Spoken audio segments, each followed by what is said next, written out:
Good morning. I hope you all are doing well. We're going to continue on starting to talk about what's called the common ion effect, which is really just Le Chatelier's principle rebranded. And like Le Chatelier's principle we saw, as you add something, the reaction shifts to the opposite side. If you take something away, it moves to the side you take it away from, blah, blah, blah. And we're building up to an example where we're seeing how ammonium chloride in ammonia, how we can make some predictions as to what's going to happen. And at the end of Monday, we left off with this example where we have just the ammonia, 0.25 molar ammonium. And we want to know what the pH of the solution is. And for a problem like this, we're going to need the Kb, the equilibrium constant for ammonia, which you can look up in a table or something like that. 1.8 times 10 to the minus 5 is the Kb. Brianna, is this yours? Oh, shoot. So somebody, I'm guessing in Tuesday morning's group, left this, and Tuesday afternoon found it. Does this look like anybody's? I think it was there when we got it. Oh, was it? So maybe it was. Okay, that's cool. All right, thank you. Sorry, Brianna. That was my best guess. All right, prop that back on. Back to the normally scheduled thing. Weak bases, you need to know equilibrium constant, K, as well as concentration. And through an ice table, the ammonium and the hydroxide are X. Ammonia would be the initial concentration minus X. 100 times K, this number, would be 1.8 times 10 to the minus 3. And that is less than 0.25, which is 2.5 times 10 to the minus 1. So you are definitely justified in taking away that little minus X. And that keeps you from having to do a quadratic formula, blah, blah, blah. So X will be hydroxide. It's the square root of Kb times Cb. That's where this number came from.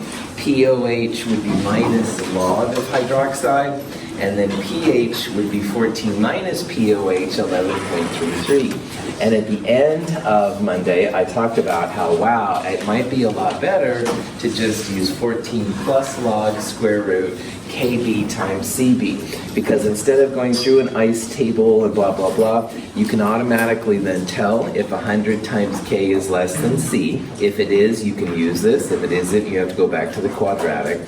But if it is, it keeps you from having to go hydroxide to POH to pH. It finds the pH automatically. So this is a basic solution, all right? The concentration, 0.25, creates a basic pH, pH greater than 7. Any questions on this part so far? Okay, so this would be ammonia by itself, the 0.25. And what we're going to do now is we're going to see what's going to happen if we add a little ammonium chloride to it, all right? Now, ammonium chloride is NH4Cl. And Cl minus is one of the ions which doesn't affect pH. So things like chloride and bromide and nitrate, as well as sodium, potassium, and lithium, those ions don't have any effect on the pH. So it's the ammonium here that we're interested in. And you can probably see from this reaction here that ammonium is part of the equilibrium. It's a product in the way that we've described it.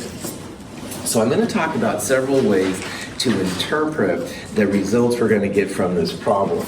And first of all, let's just use good old Le Chatelier's principle. So let's say we have this ammonia reaction going, and you start adding ammonium. Is that going to make the reaction go to the left or to the right? Left, that's right. You're adding a product. The reaction will shift away from what you add. So adding ammonium should make the reaction shift to the left. And again, we're after effects with pH. And hydroxide and hydronium are what we're looking for. Now, as we shift to the left upon adding ammonium, will the hydroxide concentration, do you think, go up or go down? Down, right on. If you're shifting to the left, all right, the ammonium that's there is moving with hydroxide to this side. So hydroxide is going to be decreasing as you shift to the left. If you shifted to the right, then your hydroxide would go up. But because we're shifting to the left, we're going away from the hydroxide. Now, hydronium times hydroxide always equals Kw at room temperature. So if hydroxide's going down, what do you think's going to happen to the hydronium? Going to go up. Right on. Those two together always equal a constant, which is the Kw. So if your hydroxide is going down, your hydronium is going to go up. And finally, if your hydronium goes up, does that mean your pH is going to go down or up? Down. Well done. So, long story short, Le Chatelier says we add ammonium, the reaction shifts to the left. As the reaction shifts to the left, hydroxide goes down, hydronium goes up, and as hydronium goes up, your pH goes down.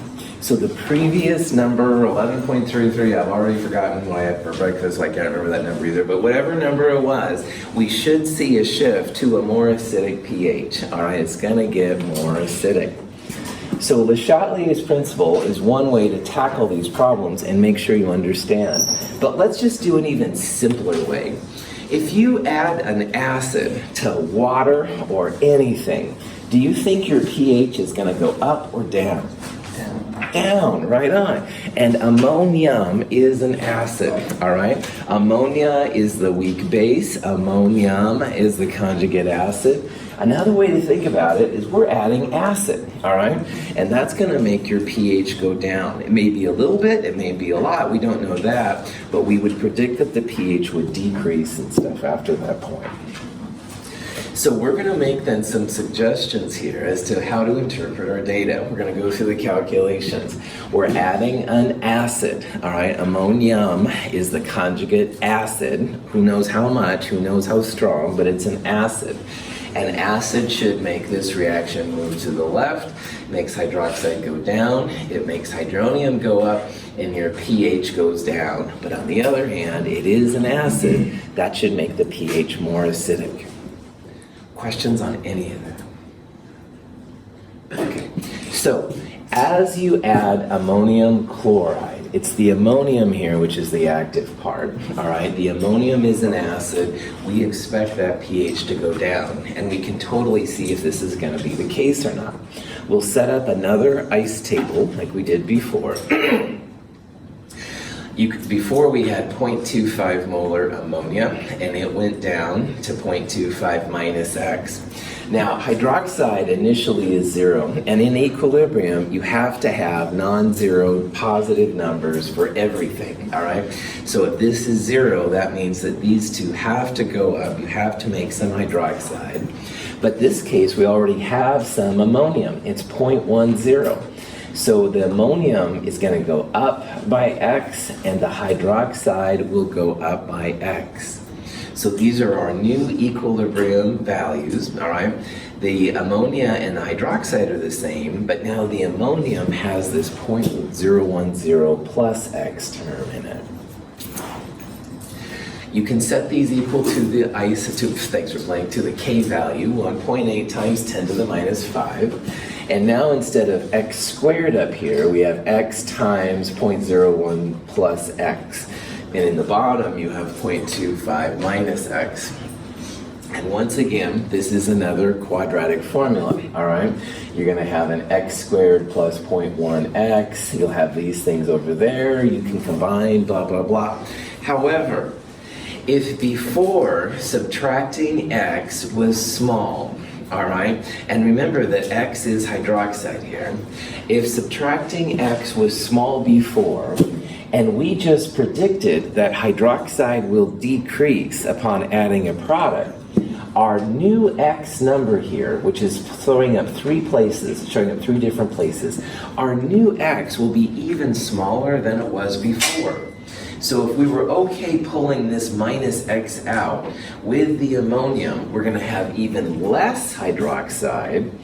We can pull out negative X here and positive X there. Because by sig figs, 0.1 plus some super small number will still be 0.1. 0.25 minus that same super small number will still be 0.25. Those numbers aren't going to change. So instead of going through, again, a quadratic formula, pull these out right there. And if that's the case, that's going to make that reaction a lot different. And again, it may feel weird, like, oh, Russell, you're starting to, quick and dirty me too much, and I understand. But again, we took it out before when there wasn't the ammonium. Ammonium's going to make this reaction shift to the left, less hydroxide even than there was before. So this X is going to be even smaller than it was with just the ammonium. Yeah? If we use one of the formulas from our lab instead of doing the ice table? Not with this one. Serge, the punchline is this one's going to act like a buffer, which is something we haven't seen yet.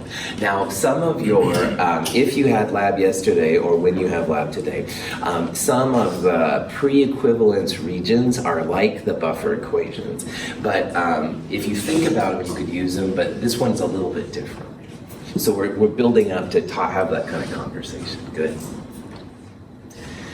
If you can take out the plus X and the minus X, all right, you can rearrange for the hydroxide X. It equals Kb, this number right there, 0.25 on the top, 0.10 on the bottom.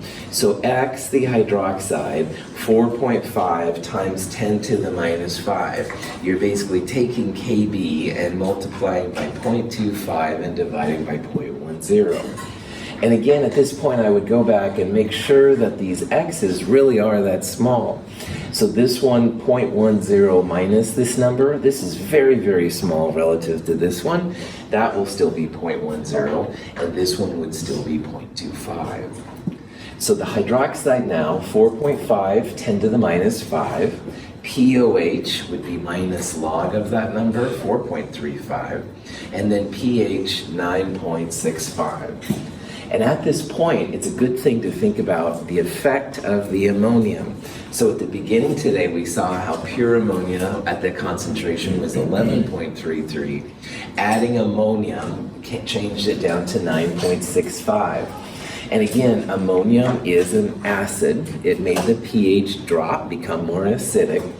But also interesting here, this is where the common ion idea comes in.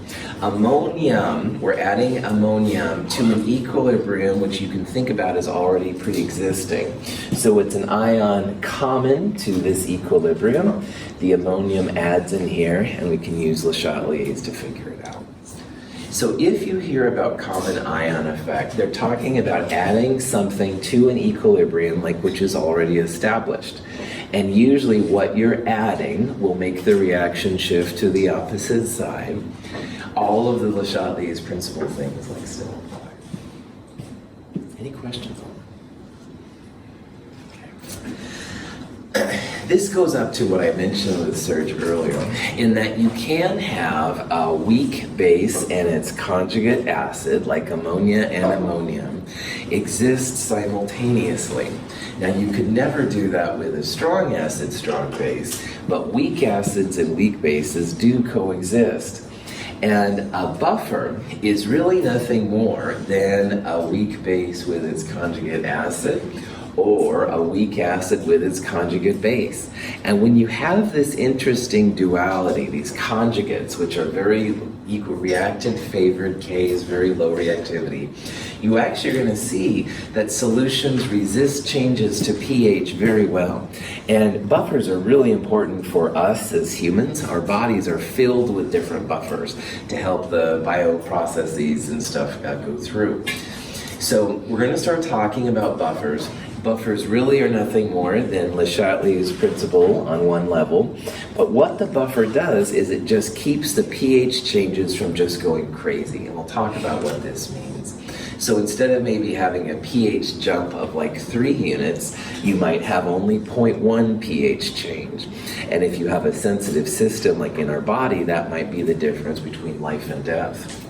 That sounded kind of dramatic. Sorry, that was maybe more exciting than it needed to be. But literally, our bodies are made of flesh and things that react and stuff. So you want to have small pH changes. I didn't mean for that to be so dramatic there. Sorry, or maybe I did. Who knows? It's a Wednesday. Anyway, buffers then are always going to be their conjugates with the weak system. So you can have weak acids with their conjugate bases. So there's acetic acid and acetate. That's awesome. Dihydrogen phosphate protonated hydrogen phosphate is actually what we use in our kidneys, apparently. However, you can also have the weak bases and their conjugate acids. So ammonia, ammonium, which we just talked about, would be great. You could have, methylamine and the protonated methylamine. I mean, any combination of conjugates is okay. But what you wouldn't want to have just any weak base with any weak acid. Like you couldn't take NH3 and acetic acid. They have to be conjugates of each other. This is a guide in your companion. It's called the Buffer's Henderson-Hasselbalch Guide, and I think it will be very helpful to you while we go through this buffer system. Buffers are going to help us with the titrations, which is what Serge asked about earlier. And so knowing about a buffer is really cool for titrations. It's also really cool to know that these things are out there to help protect you against pH changes. So in the back of your mind, think about this buffers, and we'll talk about what I call the HH equation in a little bit.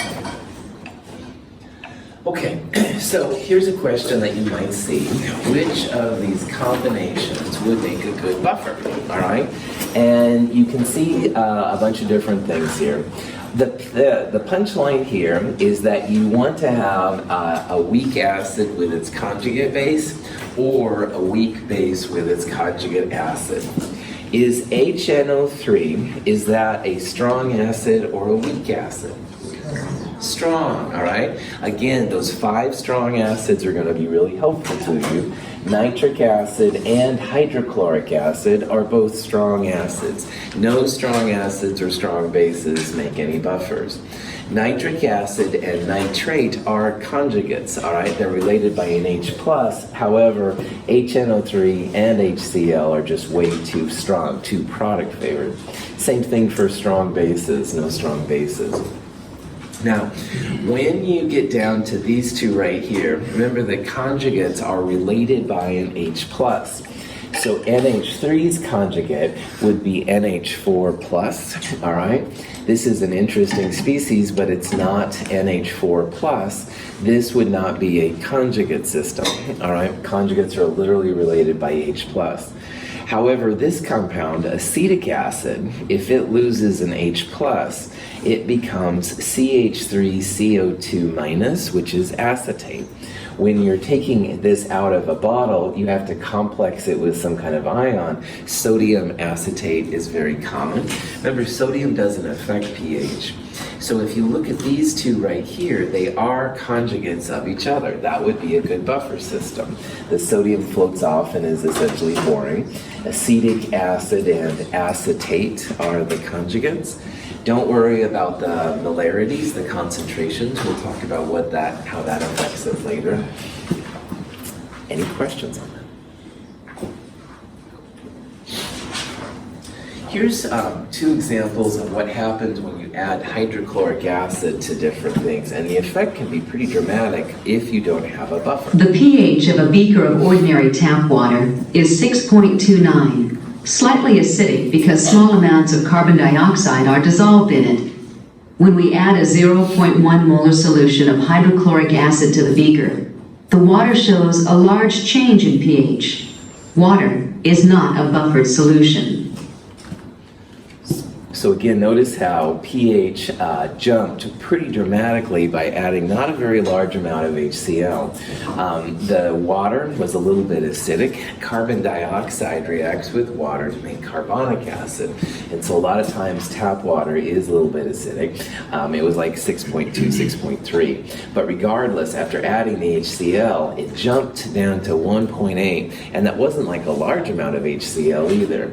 So water is typical of an unbuffered solution. You add something like a strong acid and the effect is pretty crazy.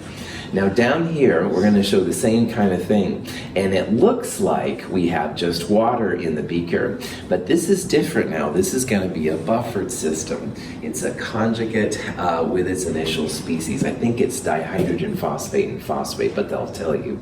And we're going to add the same amount of HCl and watch the effect on the pH. In the beaker is a mixture of dissolved dihydrogen phosphate ion and its conjugate base, hydrogen phosphate ion. The solution has a pH of 6.92. We add 10 milliliters of a 0.1 molar solution of hydrochloric acid. which causes only a small decrease in pH to 6.72. The solution is said to be buffered by the conjugate pair. This phosphate buffer system is found in the kidneys and helps to regulate blood pH. So the same amount of HCl that made the water jump down to 1.8 made the buffer jump from 6.9 to 6.7. And that's a much smaller change. pH is a logarithmic scale, so having a huge change like this one is a big change in the amount of acid. The buffers resisted the changes and stuff due to things.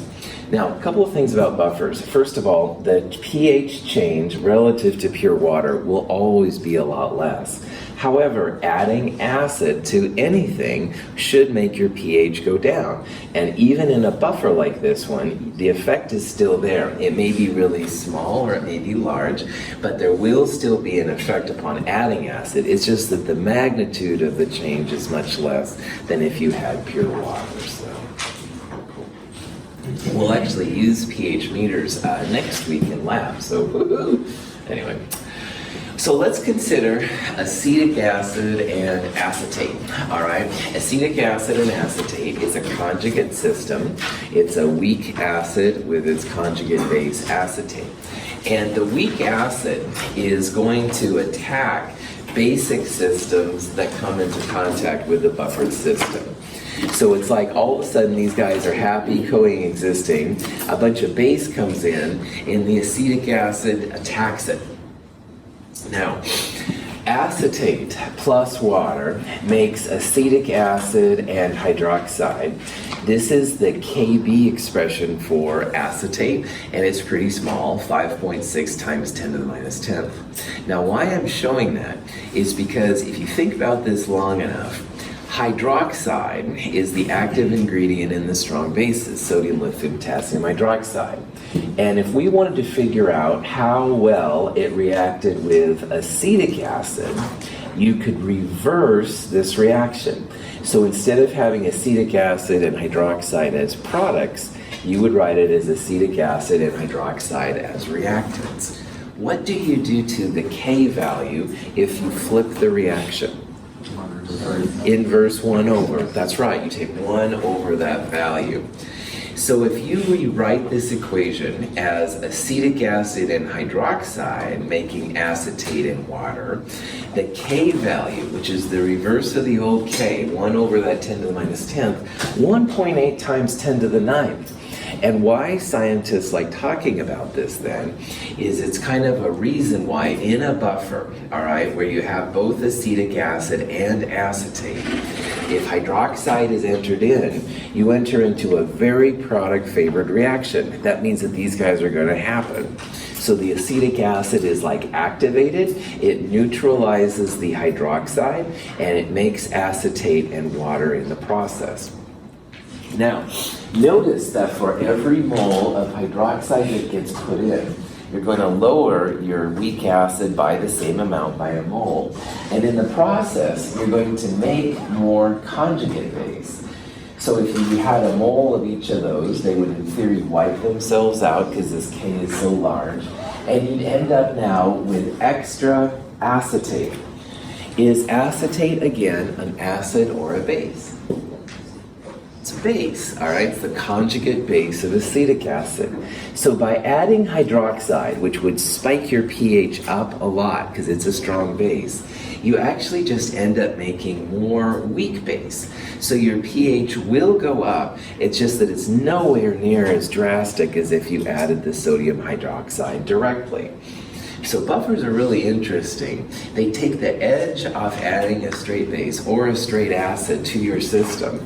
They will still adjust because like here you're making more base, it's just it's a weak base. So the pH is much more gradual in making. If you added an acid and stuff, the opposite kind of thing would happen. Okay. The conjugate base will attack the strong acid in the same way that the previous thing happened with strong base and the weak acid. And like before, if you want to see how product favored it is, this is the Ka for acetic acid. But if you think about it from the opposite side, acetate and H3O+, That's what really is reacting when you have a weak base and a strong acid. Strong acids are turned basically 100% to hydronium. So you flip this around, you get another K much larger than 1. This also justifies why strong acid is essentially attacked by the conjugate base. And they wipe each other out. In the process, you do make more weak acid, but the change of pH from a weak acid is much less than you would have for a strong acid. So again, the pH will go up upon adding, or down, excuse me, upon adding strong acid. It's just that it's a lot less now because you have a weak acid. So what this means is we can still, kind of predict our answers. If you add an acid, your pH should go down. If you add a base, your pH should go up. It might be less than we thought because of the buffer effect, but there still will be an effect. Like in this case, the strong acid created more weak acid, so there will be a pH downshift. It's just it may not be as drastic as if you added the HCl to water. Here's a picture that kind of shows what happens with a buffer. All right, in the middle we have, we'll say, equal moles of both the weak acid and the conjugate base. And the first example is what would happen if you add a strong base. All right, if you add a strong base, the buffer is activated, and the acid is going to attack the hydroxide. So if you look at this new picture on the left, all right, initially the acid was here. There's less acid now than there was. And in the process, you end up creating more of the conjugate base. So if you add a strong base, you will see a shift to the more basic pH, an increase in pH, but it's going to be a lot less because now we're talking about a weak base, not the strong base. And over here, it's the same kind of thing, except now we're adding a strong acid. Strong acids are great sources of hydronium. The base attacks the strong acid. So if you look, this level was kind of about there before. That means now we have less base, and you've ended up making more conjugate acid. So adding a strong acid does make it more acidic, but the effect you see is from the weak acid in the buffer, not from the hydrochloric or nitric acid per se. Okay, so here's an example we can get into. Let's say we have a pH, or we want to find the pH, excuse me, of a buffer which is acetic acid of 0.700 moles per liter and acetate of 0.600 moles per liter. And the Ka for acetic acid is 1.8 times 10 to the minus 5. Now, I'm I like acids. I like talking about acids more than bases. So I'm going to do this problem from the perspective of the acid, all right? But Christina really likes bases. She could do all of these calculations using a Kb, and she would have acetate over there and water, making the conjugate acid plus hydroxide, and that would be fine too. But I'm going to do it from the acid side. Again, pH is the big thing in chemistry, and we can get a pH directly from the acid, but if you really like the bases, it's cool too. Freedom to choose, Pepsi or Coke. No, anyway, so let's go on. If you have a problem like this and you have a buffer, all right, and you want to find the pH, you need to find the hydronium, this number right here. Again, water's not included because it's a liquid, solids and liquids pulled. And like we saw in that last example with ammonia and ammonium, now we have both acetate and the acetic acid present. We have to make some hydronium, all right? You can't leave these empty. So that's going to go up by X. That means acetate's going to go up by X. And that means that acetic acid, which will create some hydronium, will go down by X. So these are the equilibrium expressions. Products divided by reactants will equal Ka. Now, as before, you can probably fairly assume that that little x is going to be pretty small relative to the concentrations. 100 times K would be 10 to the minus 3, and that's certainly less than these numbers, which are 10 to the minus 1. So we can definitely pull the minus x and the plus x right there, because adding those or subtracting them from those numbers shouldn't make a difference. So in this case then, Ka equals hydronium, which is X, times now, which is just 0.60, and you divide by what is now just 0.70. So hydronium will be Ka times 0.7 divided by 0.6, whatever that number is. If you calculate what that number is exactly, 2.1 times 10 to the minus 5. And if you go back and you put this value up here, these numbers stop at the thousandths. This one is much smaller than that. So you're not going to see an appreciable effect on these numbers if you subtract or add this number to it. It's really only this one we're after. So hydronium 2.1 times 10 to the minus 5 minus log of that number, 4.68. This is an acidic buffer. And what this is saying is that if you have both of these chemicals on those concentrations, the pH of your buffer about 4.68. Any questions on that? Some people looked at this equation a little bit longer, and they realized that hydronium is equal to, if you look in the last part, the concentration of the acid, the original concentration of the acid, divided by the original concentration of the base, the acetate, times Ka. And they thought, I can rewrite this as hydronium equals acid over conjugate base times Ka. Or, if you want, you can rearrange this a little bit in terms of hydroxide, like I talked about earlier. And if you do that with a Kb, it's hydroxide equals base over conjugate acid times Kb. So this is an alternative way to talk about buffers. If you're more interested in the hydroxide, this can be cool. This is another way to kind of think about the effect of buffers. As long as you have a relatively high concentration buffer, this works out really well. Hydronium, in the left-hand case, really has two things that affect it then. Hydronium is directly affected by Ka. So as Ka goes up, your hydronium concentration will go up. So if you want an acidic buffer, you want to have a high Ka. On the other hand, if you want a more basic buffer, you want to have a relatively low Ka, because low Kas would create low hydroniums, which would create higher pHs. But the other thing that is affected by that affects hydronium is the ratio between the acid and the base, or the base and the acid, depending how you want to think about it. But when you write equations like this, you can see the things that go into affecting hydronium or hydroxide. And again, we're going to focus primarily here on the hydronium side. So the two things that affect it are the Ka, the acid equilibrium constant, and this ratio between the acid and the base you're using.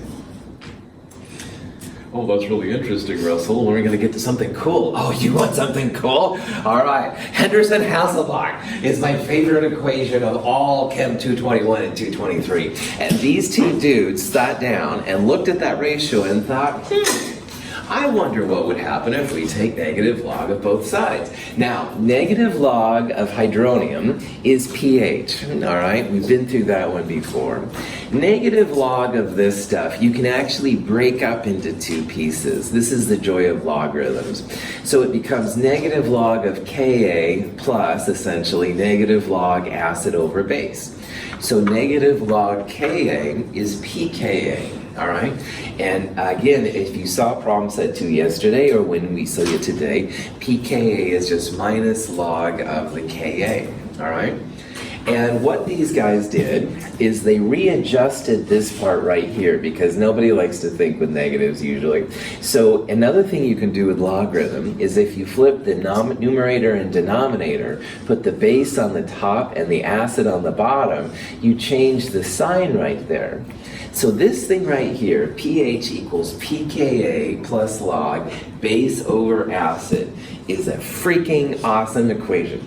It's going to be really useful for buffers. It's going to be really useful for titrations, as we'll see.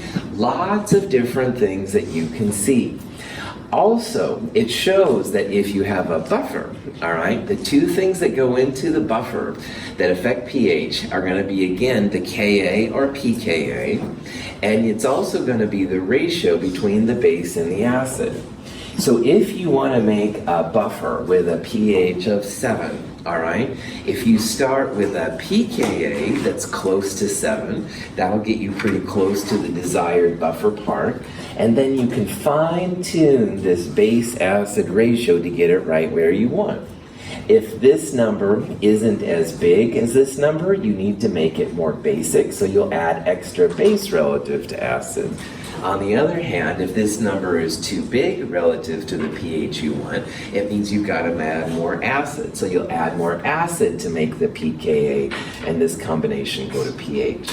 It's a really cool equation, and it's incredibly useful and stuff in what we're talking about. Now, I'm going to warn you in advance, since Brenda Wise in the laboratory on up, I have always been the HH guy, all right? I am the one that pushes Henderson-Hasselbalch a lot. You don't have to use Henderson-Hasselbalch in my class. I want to make that very clear. However, if you watch what I do, I'm going to try and convince you that, oh man, this thing is as cool as the invention of sliced bread, because, whoa, there's so much you can do with it, man. Titrations, buffers and stuff, other kinds of things. So again, if anyone says, oh, Russell, Henderson-Hasselbalch, really it's an optional thing. It really is, and you don't have to use it. I think it will make your life a lot easier, all right? And I'm going to talk about how HH can affect us in Chem 223. So, Prophet, yes, back on. We'll look for it's like a KD, and then like you switch it with the base and the conjugate acid. Would that work too? Yes, Margaret, there's two ways you could approach those kind of problems. And one way would be there's an alternative version of the HH equation, which is POH equals PKB plus log acid over base. And that would be one way. However, remember that Ka times Kb equals Kw. If you have a Kb, translate it to a Ka and find pKa from it.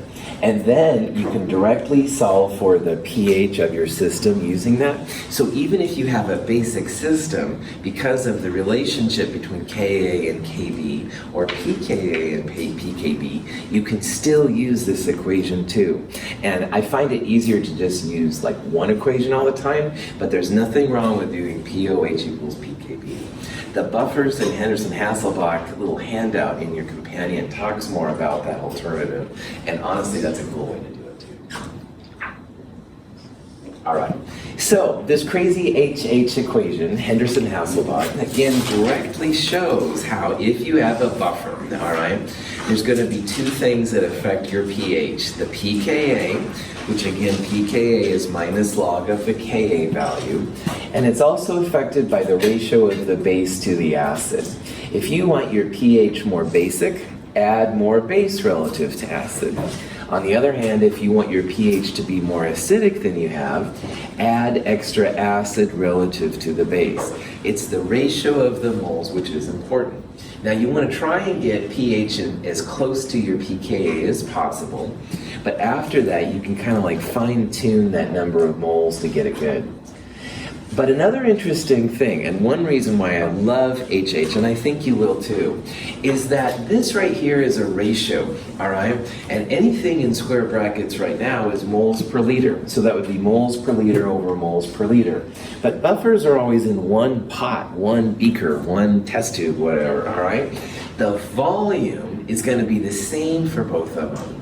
So you can rewrite the Henderson-Hasselbalch as moles of base over moles of acid instead of moles per liter over moles per liter. Like in the Le Chatelier's principle, you have to find solutions, and you change the concentration by adding water. You have to refine the new concentration. With HH, you can just use the moles. And there's going to be some cool uses for that and stuff. We'll see. So one reason that HH is better, I think, than ice tables, common ion effect, all that jazz, is you can keep it in just moles, all right? You don't have to worry about if you dilute it with water and stuff like that. If nothing else, if you have a buffer and oops, I dumped a liter of water in there, the effectiveness of the buffer should be the same. It's a ratio of the moles of the two. It shouldn't affect your pH and stuff or the capacity of the buffer to do things. As I said, this guide here has more information.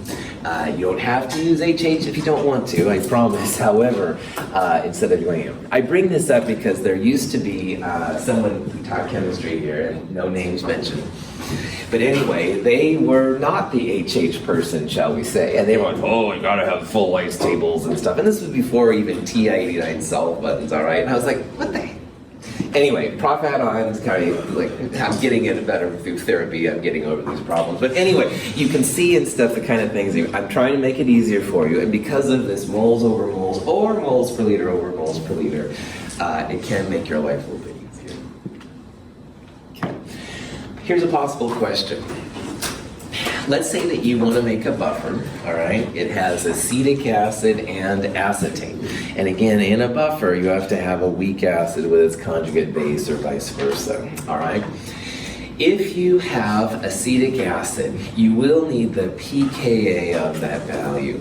So minus log 1.8 times 10 to the minus 5 is 4.74, all right?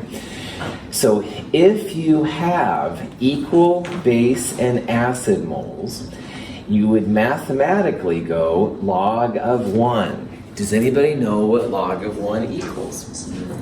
0. If the moles here are equal, pH and pKa will be the same. So if you have equal moles base and acid, pH and pKa will be the same. You're going to have 4.74. However, in this example, you want a buffer with a pH of 5, all right? If you want to go from 4.74 to 5, are you going to want to add extra base or extra acid? Which one's going to make the pH go up, a base or an acid? Base, all right? You want to add extra base. You want to add extra base acetate to acid, all right? And if you look through these examples, you definitely don't want a base to acid ratio of 1 to 1. Then pH and pKa would be the same. 1.8 to 1 sounds tempting, like you have extra base relative to acid. It's not like a super big change to go from 4.7 to 5. You wouldn't want a base to acid ratio that favored the acid. That would make your pH be less than 4.74. You're adding extra acid. And a 5 to 1 ratio might be too much. Now you can actually calculate this, but notice how I just went through and predicted essentially it's probably going to be the smaller ratio, all right, 1.8 to 1. So again, I want to talk about this because if the ratio of the base and the acid were equal, then your pH and pKa would be the same. So pH would be 4.74 at a 1 to 1 ratio.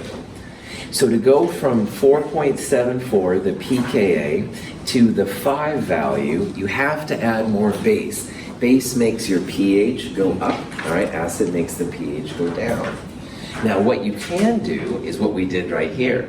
You could say, well, pH, we want to have a 5, pKa is 4.74, and we want to solve for essentially the base acid ratio.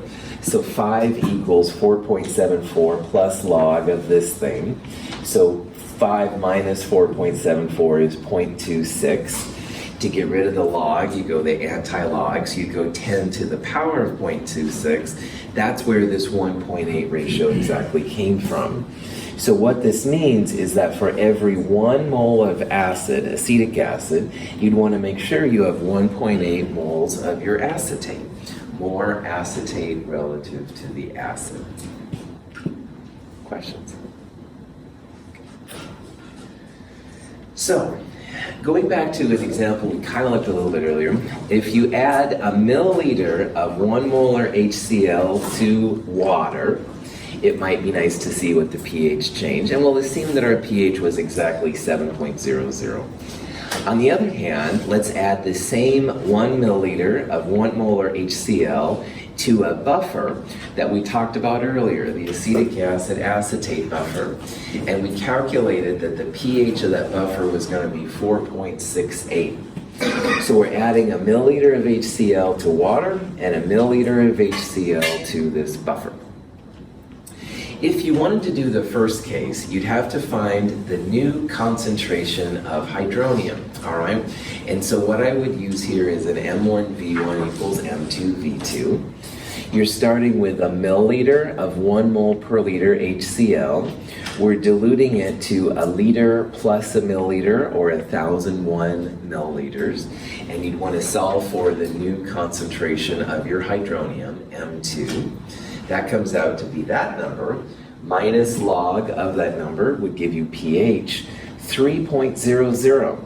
So adding a milliliter of 1 molar HCl to a liter of water made a jump of 4 pH units. And this is again the effect of these strong acids, strong bases. A milliliter is not very much, like your pinky's, small pinky. It's a very small amount of volume, all right? But the pH change can be very drastic upon adding strong acids and strong bases to these things. So this is what happens when you add it to water. Let's now see what happens if you add it to the buffer. Now, if you're going to do these reactions the right way, all right, first what you should realize is that that strong acid annihilates the strong base. So what we'll do first is we're going to think about the effect of hydronium on the acetate, the base. And those two will wipe each other out and make more acetic acid in the process. And this is that very large K we talked about, going to be very product favored. We'll use an arrow. I call this the double ice method, and I'll show you why. The first ice is really just finding out how many moles per liter you have left after the strong acid is added. We're not going to do an actual equilibrium here, but this does show how hydronium is either wiped out or it wipes out. And here it's so much smaller than these that it's wiped out. There's 0 HCl hydronium left. And that attacks the acetate, makes it go down. But as much as this one goes down, the acetic acid goes up. So now we have new concentrations of the weak base and the weak acid. So this is the first kind of ice table to think about. The second, and now we need to figure out what the pH is going to be. So the second pH value is going to be like what we did earlier, but instead of having 0.7 and 0.6, now we have 0.701 and 0.599. And so like before, you need to make hydronium, so the acetate will go up, the conjugate acid, or the weak acid, will go down. We'll set those equal to Ka. You can assume that minus x again and plus x are very, very small, so you don't have to worry about them in the calculation. Again, we're after solving here what x is and stuff. So if you do the math, all right, 0.701 is the acid, the acetate base 0.599, multiply it by Ka. Hydronium comes out to be 2.1 times 10 to the minus 5, pH 4.68. Whoa! That milliliter of HCl didn't do anything to the buffer. The buffer completely resisted by our sig figs any change to pH, all right? Now it did make the acid concentration go up. It was 0.7 and now it's 0.701, and the base went down, but it was such a small change that there was no effect on the pH. So buffers are pretty cool, but I've been talking about that all day, so that is a surprise. I did want to show you what I'm calling a double ice reaction. First reaction of ice table is to take out the strong acid or the strong base, and the second ice is when you use Ka to figure out the new hydronium. I'm going to leave you with this equation right here. This is an alternative way that comes from Henderson-Hasselbalch in order to solve for the pH changes. It uses moles. When you figure out what the value is, it comes out to be 4.67, which is very, very close to the 4.6 that we saw with double ice. I will start with this example on Friday. It's just another cool thing about HH. All right, have a wonderful day. I'll see you guys later.